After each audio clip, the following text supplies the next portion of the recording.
मकान, प्लॉट, जमीन वगैरह खरीदने वाले बेचने वालों के लिए बड़ा अपडेट आ रहा। रजिस्ट्री आपकी असली है या नकली, ये पता लगा करके ही प्रॉपर्टी की खरीदारी करें, वरना आपके साथ धोखाधड़ी हो सकती है। आपको पता होगा आजकल देश में ज्यादातर लोगों को, नागरिकों को जमीन संबंधित दस्तावेजों की यानी कि कागजों की जानकारी सही नहीं है और इसी का फायदा उठाते हैं ठग, जो फर्जीवाड़ा धोखाधड़ी करने वाले होते हैं ना वो। दरअसल जमीन, खेत, प्लॉट, मकान वगैरह की रजिस्ट्री कराने में ही सबसे ज्यादा फर्जीवाड़ा होता है। कई बार तो खरीदार को पता भी नहीं होता, उससे पैसे लेकर नकली रजिस्ट्री के पेपर थमा दिए जाते हैं और कई बार एक ही जमीन की रजिस्ट्री कई लोगों को कर दी जाती है, यानी कि एक ही जमीन को 2-3 बार बेच दिया जाता है। ऐसे में दोस्तों अगर आप भी जमीन या प्रॉपर्टी खरीदने जा रहे हैं तो आपको इस बात की पूरी तस्दीक कर लेनी होगी कि फला प्रॉपर्टी पहले से किसी के नाम पर तो दर्ज नहीं है या इस प्रॉपर्टी में किसी तरह का विवाद तो नहीं है। और इसके अलावा भी धोखाधड़ी से बचने के लिए आपको असली व नकली रजिस्ट्री में भी अंतर करना आना चाहिए। वैसे तो भारत में रजिस्ट्री एक कानूनी प्रक्रिया है जिसके सहारे ही जमीन की खरीद बिक्री होती है, लेकिन जैसा कि हम सभी जानते हैं कि जालसाज, फर्जीवाड़ा करने वाले तो हर जगह हर फील्ड में होते हैं, तो ये लोग आम लोगों को किसी भी तरह से चूना लगाने की कोशिश में रहते हैं। आइए देखते हैं कि आखिर असली नकली रजिस्ट्री की पहचान कैसे की जाती है और जमीन खरीदते समय आपको किन किन महत्वपूर्ण पहलुओं को ध्यान में रखना चाहिए ताकि आपके साथ धोखाधड़ी ना हो। हर साल डेटा कहता है दोस्तों कि देश में बड़े स्तर पर फर्जी रजिस्ट्रियां होती हैं। वो कई तरीके की हो सकती हैं, एक ही जमीन की डबल रजिस्ट्री हो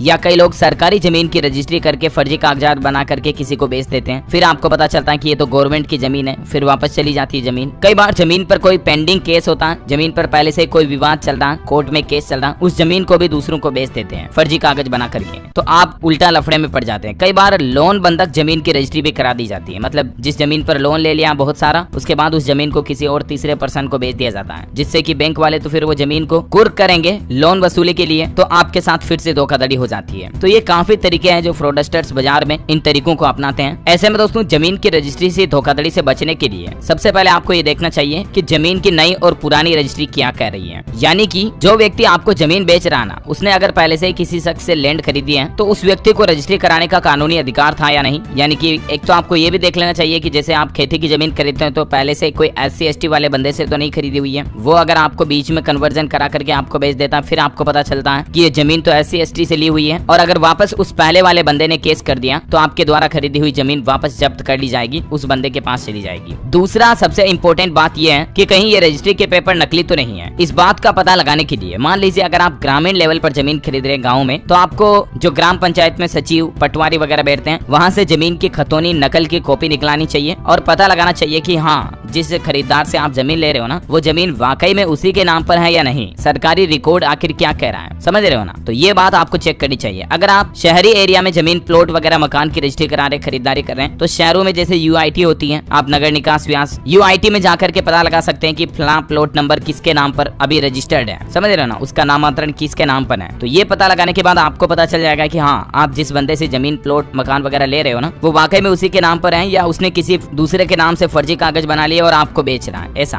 अच्छा, इसके अलावा तीसरी महत्वपूर्ण बात, एक कानून की धारा होती है जिसको भी आपको चेक करना चाहिए। चकबंदी अभिलेख 41 से 45 जरूर देखना चाहिए, जिससे ये पता चलता है कि ये जमीन किस श्रेणी की है, मतलब जैसे कहीं भूदान वगैरह की नहीं है या कहीं कोई गवर्नमेंट रिकॉर्ड की नहीं है, कोई डोनेशन की जमीन तो नहीं, ऐसा, या फिर गलती से विक्रेता के नाम पर ये जमीन तो नहीं आ गई किसी सरकारी गलती की वजह से। तो ये सब कुछ चीजें आपको चकबंदी के 41 और 45 अभिलेख जमीन की वास्तविक स्थिति को स्पष्ट कर देते हैं। जैसे वो जमीन वन विभाग की तो नहीं, कहीं रेलवे की तो नहीं, ये सारी बातें आपको क्लियरली देख लेनी चाहिए। और चौथी सबसे इंपॉर्टेंट बात यह है कि अगर आपको जमीन वगैरह की रजिस्ट्री की जैसे वो पूरी सीरीज होती है जिसे अपन चेन कहते हैं ना, कि इससे पहले किसने खरीदी, इससे पहले किसके पास थी, वो पूरी चेन अगर जमीन के कागजात आपको देखना नहीं आता है तो आप इस मामलों से जुड़े किसी कानूनी जानकार की सलाह ले सकते हैं। जमीन रजिस्ट्रार के बहुत सारे बीच में जो बिचौलिया होते हैं, दलाल होते हैं, उनसे आप बातचीत कर सकते हैं। कई सारे इसके एडवोकेट, वकील भी होते हैं जिनसे भी आपको राय लेनी चाहिए। जमीन से जुड़े कानूनी विवाद के बारे में भी पता करें। कई बार वसीयत या डबल रजिस्ट्री के केस कोर्ट में लंबित होते हैं और इसलिए जब भी आप जमीन खरीदे दोस्तों तो उस पर ये जरूर देख लें कि इस पर किसी प्रकार का कोई केस तो पेंडिंग नहीं है। इस बारे में आप अपने नजदीकी तहसील से जमीन के डेटा नंबर से भूस्वामी के नाम से ये सब कुछ पता चल जाता है। और सरकार ने सभी राज्यों का अलग अलग गवर्नमेंट का लैंड रिकॉर्ड का पोर्टल भी बनाया हुआ है, उससे भी आप चेक कर सकते हैं। जमीन के नंबर डालने के बाद आपको पता चल जाएगा कि ये जमीन फला अभी किसके नाम पर है वगैरह वगैरह, है ना। जैसे मैं आपको एग्जांपल देकर बताता हूँ। जैसे यहाँ मैंने सर्च किया किया लैंड रिकॉर्ड्स बिहार, तो बिहार भूमि.बिहार.gov.in यहाँ पर आपको बिहार सरकार के राजस्व और भूमि सुधार विभाग के बारे में सारी जानकारी मिल जाएगी। ऑनलाइन आप यहाँ पर चेक कर सकते हैं। अगर मैंने राजस्थान का किया तो आप देख सकते हैं बोर्ड ऑफ रेवेन्यू राजस्थान सरकार का पोर्टल भी यहाँ पर खुल गया। यहाँ पर आप लैंड रिकॉर्ड की इन्फॉर्मेशन देख सकते हैं। इसी तरह से झारखंड का भी पोर्टल है। आप किसी भी राज्य का लैंड रिकॉर्ड का पोर्टल सर्च करना चाहते हैं तो गूगल में आपको लिखना है लैंड रिकॉर्ड्स और उसके बाद किसी भी राज्य का नाम लिखोगे, आपको पहला लिंक उसी का मिलेगा, है ना। ये जरूर ध्यान रखना, उसी वेबसाइट पर चेक करना जिसके पीछे .gov.in लगा हुआ हो, क्योंकि वही गवर्नमेंट का ऑफिशियल पोर्टल होता है। तो ये कुछ बातें दोस्तों ये आपको जरूर ध्यान रखनी चाहिए संपत्ति, प्रॉपर्टी, मकान, जमीन, प्लॉट वगैरह की खरीदारी करते समय। और भी आपके मन में इससे संबंधित कोई सवाल है तो कमेंट करके पूछ सकते हैं, मैं रिप्लाई करने की जरूर कोशिश करूंगा। और ऐसे ही काम की महत्वपूर्ण जानकारियां देखते रहने के लिए आप हमारे Subscribe and press the bell icon for latest update. Subscribe and press the bell icon for latest update. Subscribe and press the bell icon for latest